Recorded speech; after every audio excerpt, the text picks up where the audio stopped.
আসসালামু আলাইকুম, সবাই কেমন আছেন? আশা করছি সবাই অনেক ভালো আছেন এবং সুস্থ আছেন। আলহামদুলিল্লাহ আমরা অনেক ভালো আছি।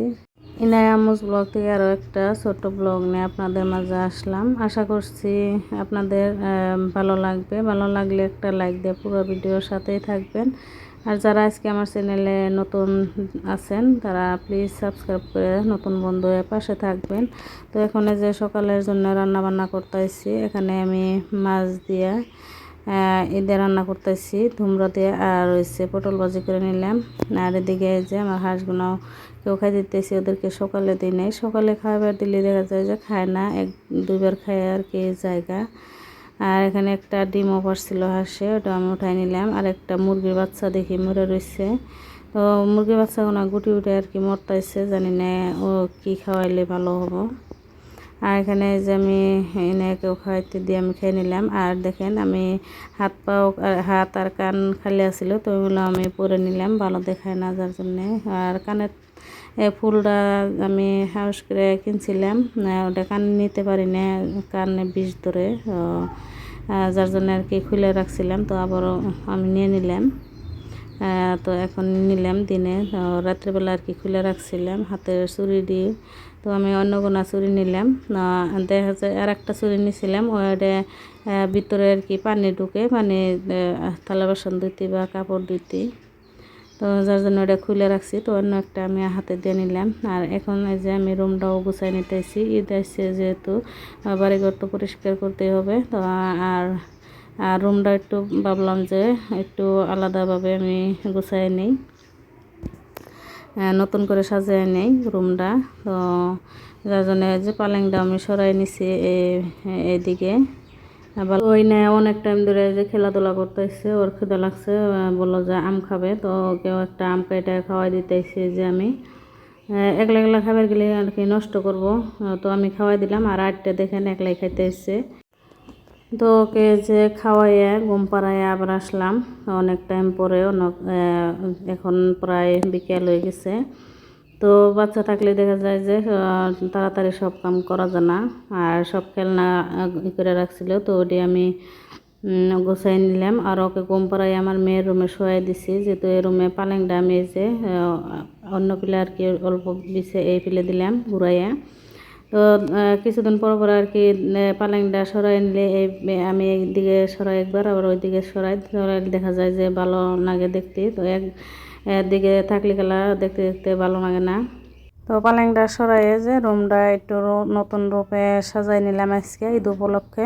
নতুন রূপে বলতে সব কিছু আর কি সরাই নেই, সব কিছু সরানো সম্ভব না, আমি একা একা পারবো না। তো একা পালেংটা সরাইতে পারছি, তো ওটাই আমি সরাই নিছি, অন্যদিকে আর কি বিছিয়ে নিছি। আর এদিকে দেখেন সব কিছু মুছে পরিষ্কার করে নিচ্ছি, গ্রিল গোনা খিড়কি গোনা, পর্দাগুলো ধুই নেই, দেখা যায় যে পর্দা ধুইলে গেলা নষ্ট হয়ে যায়। আর যে লাগানো যে গোল গোল প্লাস্টিকেরই থাকে ওনা সব খুলে জায়গা। আর যে দেখেন বাইরে অনেক রোদ উঠছে। আর আমার হাঁসের বাচ্চাগুলোকেও আমি এখানে যে খাইতে দিলাম, তো ওদের অনেক ক্ষুধা লাগছে যার জন্য খাইতে দিলাম। আর মুরগির বাচ্চাগুলোকেও খাইতে দিলাম। মুরগির বাচ্চা তো আমার মরে মরে শেষই হয়ে গেছে, অল্প কয়টা আছে, জানি না কয়টা আছে গুনিয়ে নে। আর এখানে যে আমি অফ ক্যামেরায় রান্নাঘরে সব কিছু বয়ম সম যে না আসছিল লেতরা, ওগুলো আমি ধুয়ে নিয়েছি, রান্নাঘরটাও মুছে নিয়েছি অফ ক্যামেরায়।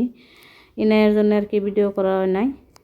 আর এখন আমি যে রুমটাও মুছে নেব ভালো করে। আর এখানে যে বাহিরে বাচ্চাগুলা দৌড়াদৌড়ি পারতাইছে, ভাবলাম যে কিসের নিয়ে দৌড়াদৌড়ি পারতাইছে, পরে আমাকে ডাইকে ওদেরকে ডাকলাম, বললো যে এমনি খেলতেছি। তো আমি আবারও আইসার ঘর মুছতাইছি, তো ওই টাইমে আবার আইসার আমাকে ডাকতাইছে যে বাইরে আসো। তো আমাদের পাড়ারই বাচ্চাগুলা ওরা আসছে ফুল গাছের নিয়ে, এর আগেও একদিন এসে ফুল গাছ নিয়ে গেছে, তো আজকে আবারও আসছে তিনজনে।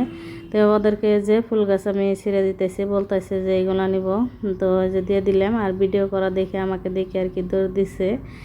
আর দেখেন এনে ঘুম থেকে ওইটা গেছিলো, তো ওকেও আমি গোসল করায় নিয়ে আসছি, আমিও গোসল করে। তো এখন আমি ফ্রেশ হয়ে নিলাম। এখন এই যে পুরান বাড়িতে গেতেছি এনেছি বিকেলবেলা সন্ধ্যার আগে। তো আজকে অনেক রোদ উঠছে যেহেতু, যার জন্য প্রহর অনেক। আর এই যে আমাদের মৌসুমি গাছটা আর কি পড়ে গেছে গা বৃষ্টিতে বাতাসে। আর এই যে পুরান বাড়িতে এসে দেখি সবে কাপড় চোপড় ধুইছে, সব কিছু ধুয়ে পাকলাই নিতেছে। ঈদ আসছে যার জন্যে। আর এখানে যে আমার বড় যার গাছে কি পরিমাণ কাঁঠাল আসছে, তো দেখেন কাঁঠালের ঠেলা আর কি বড় হইতে পারে নাই কিছু কাঁঠাল।